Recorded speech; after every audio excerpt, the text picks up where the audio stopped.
Toronto Blue Jays general manager Ross Atkins has spoken to the media and revealed that a big move could be coming. And he also discusses what the Blue Jays' focus is going forward for this trade deadline. So we're going to break that down and much more coming up next.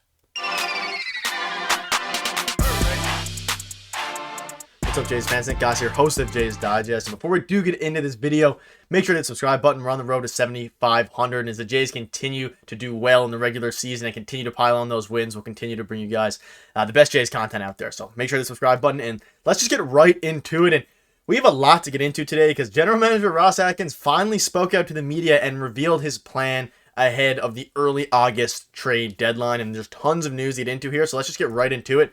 And I have tons of screenshots for you guys, tons of knowledge, and some very, very good insight out of Ross Atkins. So you can read this here now. So GM Ross Atkins says the Blue Jays are motivated to add at the trade deadline. Pitching is on the radar as well with all contenders. The Jays are eyeing relievers and starting pitchers. A starter with options would easily be appealing, of course. And then, of course, a little quick update on Manoah and Ryu, which kind of ties into what we're going to be speaking about in the rest of the video here. And he says it's a good option that we have depth internally that we feel strong about. And optimistic, but we also have a plan for in the event they don't, performance or injury. And a key point here, he says that we feel strong about. And following Alek Manoah's rough outing in the last game, who knows how strong those comments are now after seeing his command continue to struggle. But a move seemingly is coming for the Blue Jays this trade deadline. And coming into this trade deadline, Blue Jays have went on hot streaks, they've went on cold streaks. We just took we lost 2 out of 3 games against the San Diego Padres following the sweep of the Arizona Diamondbacks. And the team has kind of been up and down, but we're in win now mode. As me and Peter have continually discussed on this show, the Jays need to win now, and they need to go for it now. They have a couple of guys on contract years. We're going to have to extend lots of the guys, going forward. And I think Ross Atkins agrees that now is the time to go for it. And whether that's an all-in move like Marcus Stroman or a smaller move like a depth piece is yet to be seen. But he goes on and speaks about, while talking about the trade deadline, he says we need to make this team better in any possible way. And like I just said, hinted at the lens for a right-handed bat, perhaps a left-handed reliever. And there's other 20 teams who have still not decided whether they're buying or selling, which is very, very interesting and kind of leans towards the motive that the Blue Jays and other teams are going to wait till closer to that early August deadline to decide if they're going to, trade, and, more targets will be available. Obviously, from what Ross Atkins is saying, a big move is going to come.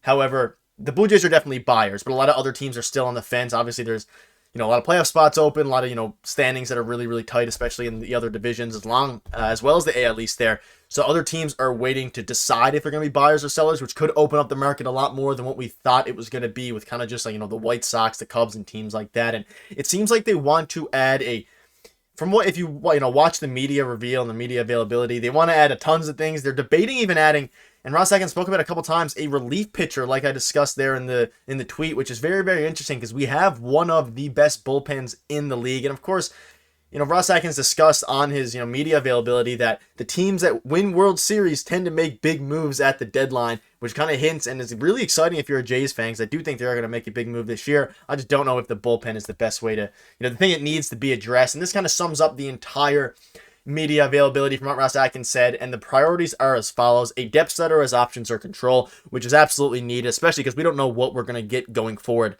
out of Alek Manoah and out of Hyun-Jin Ryu. Coming off, he's 35 plus years old, coming off Tommy John surgery. An experienced bench bat, likely a right-handed position, doesn't matter, and one bullpen upgrade. And again, the bullpen is a bit interesting there because, again, we have a super strong bullpen.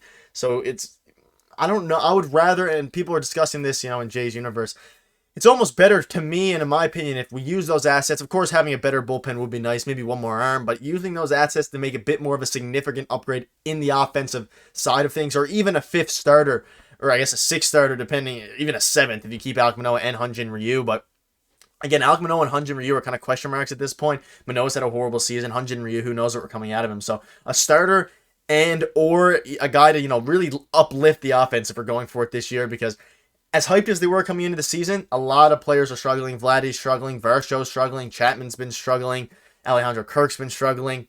So adding one more impact bat would be very, very important going forward, and I think that should be the priority over a bullpen arm, especially because how good our starting pitching has been. The bullpen hasn't been taxed too much as of late, and the bullpen has been phenomenal. Tim Meza, Eric Swanson, Jordan Romano, even the other guys getting called up like Jay Jackson. So something interesting to note there. Another quick interesting thing is that Jordan Luplow was called up, and obviously it was only a 1-game sample here against the San Diego Padres, but he had a phenomenal game, and I think he's going to get a longer look, because if that internal option of Jordan Luplow could be the guy, the platoon against left-handed pitchers, then that's another thing you kind of cross off the list. But if I'm the Blue Jays, I think Ross Atkins, you want to get an experienced guy. We obviously talked about Nelson Cruz in the past. I don't think he's really the impact bat that we need, but seeing what opens up on the trade market, who someone a bit more reliable than Jordan Luplow would be, is what I think the Jays are looking for.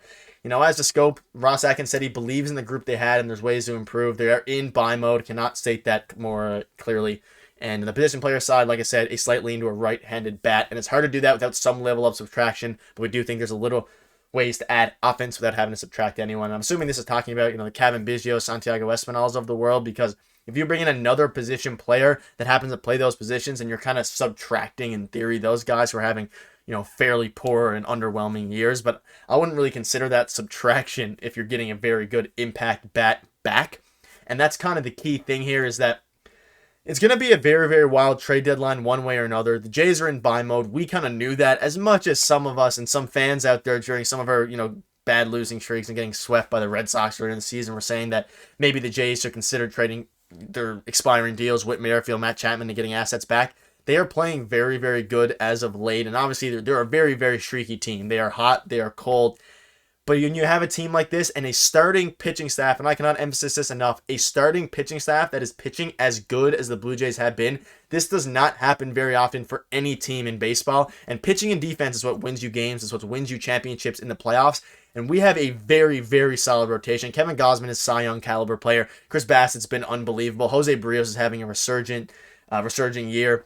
Obviously, Yusei Kikuchi is having a solid year as well, but you got to take advantage when you have a team like the Blue Jays and a starting pitching staff like the Blue Jays. And if you can bolster that offense, kind of like you did in 2015 to a degree by getting Troy Tulowitzki at the deadline and uplifting your pitching staff with David Price, if we can go all in and maybe go for a Marcus Stroman. Now, do we think Marcus Stroman makes the most sense? I don't think so. But if you can make a big splash at getting one more big bat, maybe someone to replace Brendan Belt even in that 3 spot, because as good as he's been, and he has been phenomenal, maybe adding one more guy, a bit more exciting guy at the 3 hole could be useful. But at the end of the day, Belt's kind of done the job there. But it's going to be very, very interesting. And Ross Atkins has stated over and over again in this availability, they are in buy mode. A move is coming. And I expect multiple moves. And like me and Peter have discussed on this show before, if they make one big splash, I would expect them to make, following more big splashes. Because you're not really going to go halfway in during the trade deadline and get one guy and then kind of, dip your toes the rest. I think if they make a big move like a Marcus Stroman, and who knows